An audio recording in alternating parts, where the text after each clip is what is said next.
Hello, everybody. Hope everyone's day went well. I hope you're still feeling wonderful. I hope that you made it throughout this day without any hurt, harm, and danger to you or any of your loved ones or your friends, even your enemies. Let's be thankful that God seen us through to the completion of yet another day. Today's Last Supper is our own desires. Our own desires. From the beginning of time, back to even when Adam and Eve, the devil had a very simple job, and that's to get us to do anything that is unpleasing to God. That's the devil's job, to turn away from him, turn away from the Lord, and do things that do not please him. Very simple job. We make it easy. Why? Because of our own desires. Our own desires for wealth. Our own desires for somebody else's spouse or boyfriend or whatever it may be. Money. Material things. Whatever. His job is very easy. Find out what we like and use it against us to help us to sin. AKA temptation. Devil uses our own desires against us. So how do we combat that?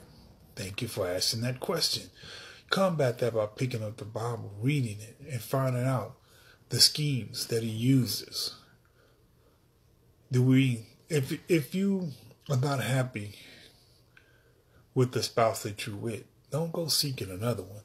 If you don't have enough money, keep it in prayer. God will provide. If he can provide for the people in the wilderness for 40 years, no one had jobs, no one had anything. He can provide for any one of us today. The problem is we put our desires before the Lord. This is why we're not blessed. Once we put him before everything else will fall into place like it should. Devil's job is very easy. Use our own desires against us. My wife said something to me that stuck with me. She says, I'm away from you 8 hours. So I want to be with you when I come from work. The beginning, I thought, that's crazy, I like my time alone. But you know what?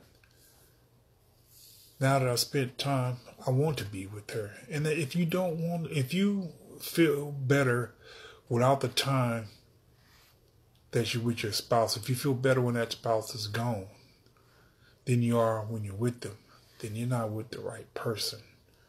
Sorry to say that.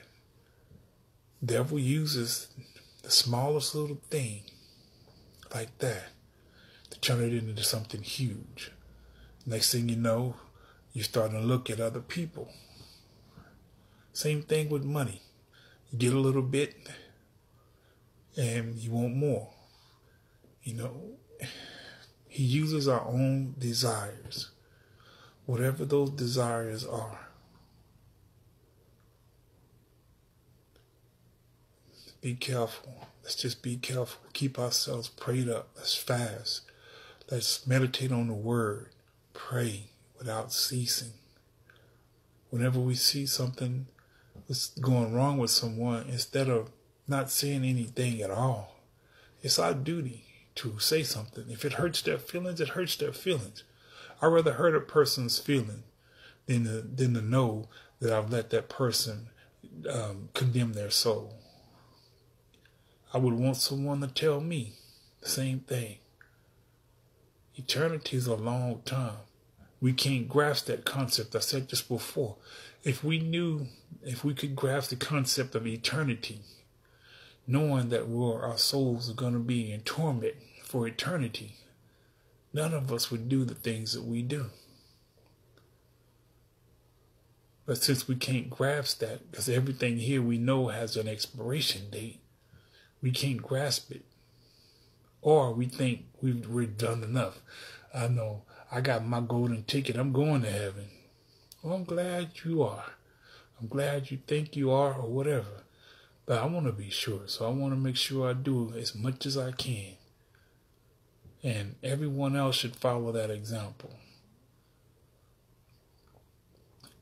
Devil's job is very easy. Use our own desires against us. Whatever those desires may be, his job is very easy. The only way we can combat that, one more time, please understand, read, pray, fast, live as righteous as possible. It's the only way we're going to make it into the kingdom of God. God bless you every second, every minute, every hour of every day.